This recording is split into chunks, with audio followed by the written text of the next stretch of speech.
All right, it's the end of Covrprice week. We're going back 1 year.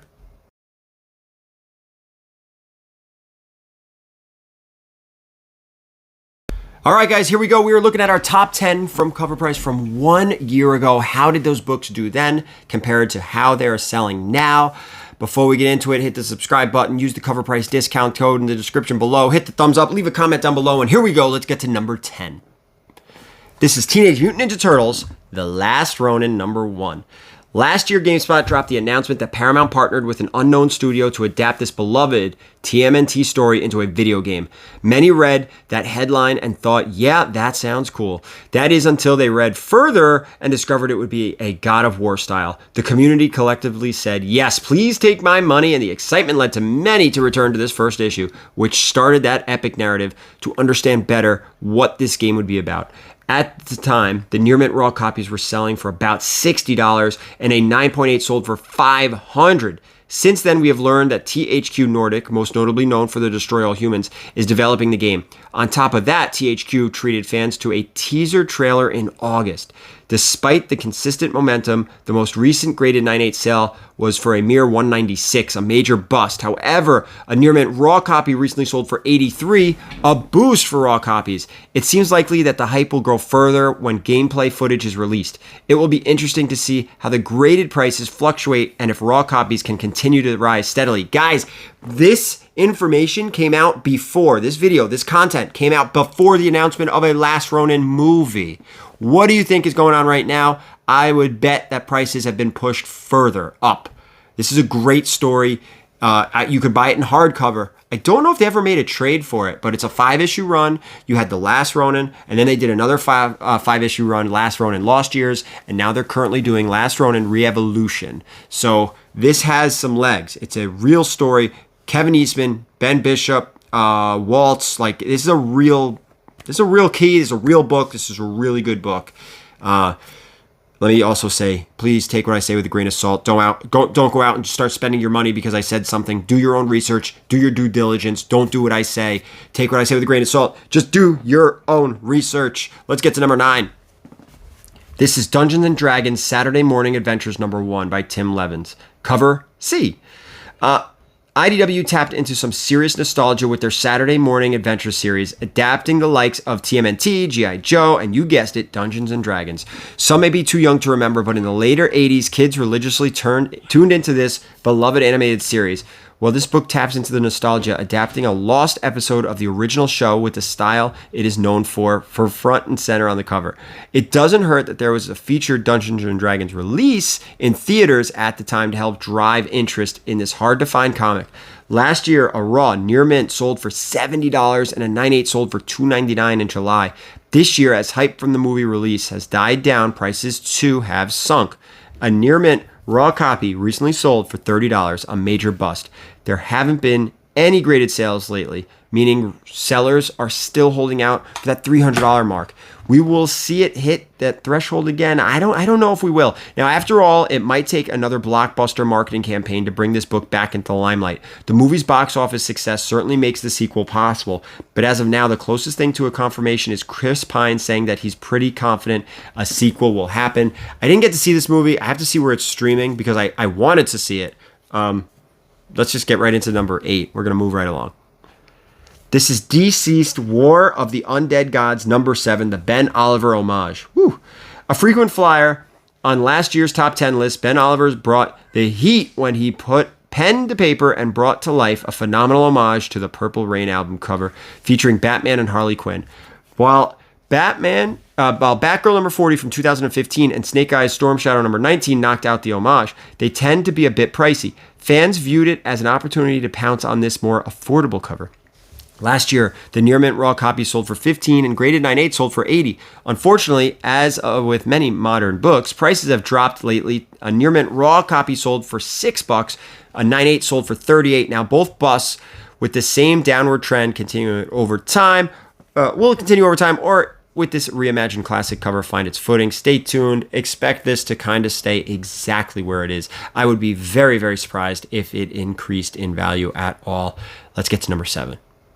This is Star Wars Return of the Jedi, Jabba's Palace, number 1, the Alex Maleev 1 in 25. This book features a mysterious first appearance of Sylvan Khan, an enemy of Jabba the Hutt. While the future of the character remains a mystery, fans were all over this Maleev 1 in 25 variant featuring a stunning depiction of Boba Fett. He made a name for himself in Return of the Jedi and was celebrating his 40th anniversary with a slate of books like this. The fandom always loves a good Boba cover. Last year, Near Mint Raw sold for $49 and there were no graded 9.8 sales. 1 year later, we are still unaware of his fate. Recently, a Near Mint Raw copy sold for $12 and there are still no 9.8 graded sales. Star Wars comics tend to introduce new characters fairly frequently, so it's not surprising that this character did not stick in the aftermarket after only one appearance. What is surprising is that a 1 in 25 ratio did not retain even half of its retail value. So I don't think it retained half of its value because people were probably buying this book, and that's why there's more than just a few 1 in 25s out there on the market. And maybe people just didn't like the cover as much as some other 1 in 25s that we see usually hold or drop just a little bit of their value. Unless there's FOMO behind it, then it drops big time. Let's get to number 6. This is No One, number 1, the Heraldo Borges Regular. Yikes. This book received a ton of hype when it was announced, even more so when it was released. Kyle Higgins developed a massive fan base with his Radiant Black series, and along with Brian Buccellato, I butchered that, appears to be doing so again with this book, featuring murder, vigilantes, copycat killers, and a heavy dose of mystery. The fan base is intrigued by this original story.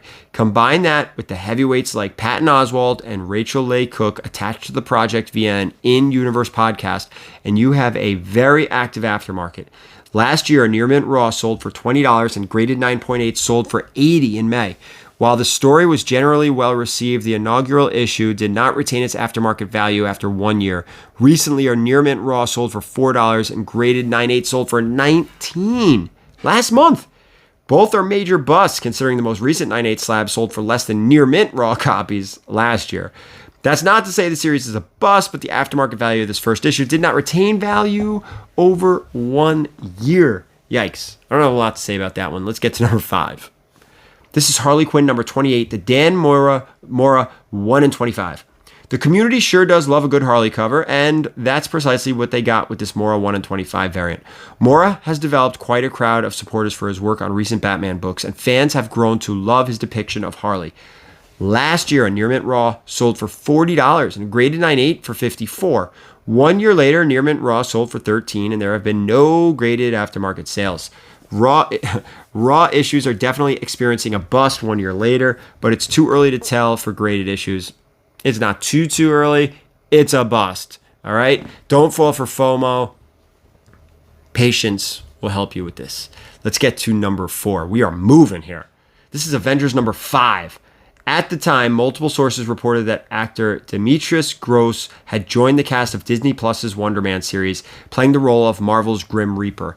As you may know, the Grim Reaper is the brother of Simon Williams, aka Wonder Man, who will be played by Yahya Abdul-Mateen II from Candyman, Watchmen, Matrix Resurrections. In this issue, the Grim Reaper's first appearance is nice and tidy, with a cover appearance as well. That always helps. Last year, a Near Mint Raw sold for $225, and a graded 9.6 sold for $1,200. Now, you're going back to 1968, guys. Being a Silver Age book, there aren't too many aftermarket sales, and thus the last Near Mint Raw sold was in August of 2023 for $85. A graded 9.6 recently sold for $660, nearly half the value from 1 year prior. It's been rumored that the Wonder Man series has been canceled, which could have led to the significant dip in value. However, Brad Winderbaum reassured fans that both Wonder Man and Ironheart are moving forward. Will the series be enough to resurrect the value of this issue? Only time will tell. I actually think it's slightly undervalued. You're talking about a very, very early age a very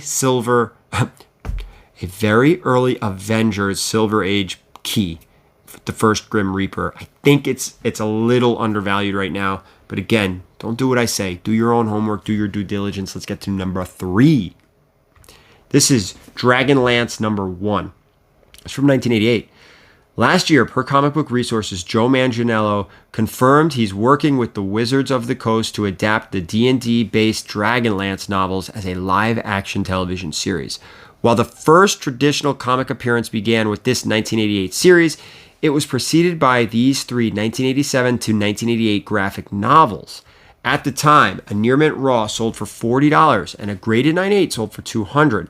1 year later, we now know that the project was scrapped, according to Polygon. Prices, of course, reflect the news from February. A Near Mint Raw copy recently sold for $8, and a graded 9/8 sold for $133 as of August of 2023. It's no surprise both are busts given the unfortunate news. Try not to fall. This is that speculation stuff, man. You got to be careful. You got to be careful. I don't know who got behind this book. Scrapped. Doesn't mean it's off the table forever. Somebody may want to grab it, buy it from them. Don't spend your money. Wait for this to come down. Oh, $8 is cheap, though, for a Near Mint Raw copy. I mean, that's fair. Let's get to number 2. Before we do, check out the Cover Price discount code. Check out coverprice.com. It's a fabulous tool for comic collectors. Great tool. Let's get to number 2. This is Meet the Skrulls, number 1. It was back in August of 2022 when the solicitation for Secret Invasion dropped on Disney Plus to go with the release date of spring 2023. We touched on it then, detailing reports of a group infiltrating S.H.I.E.L.D. and other agencies for years.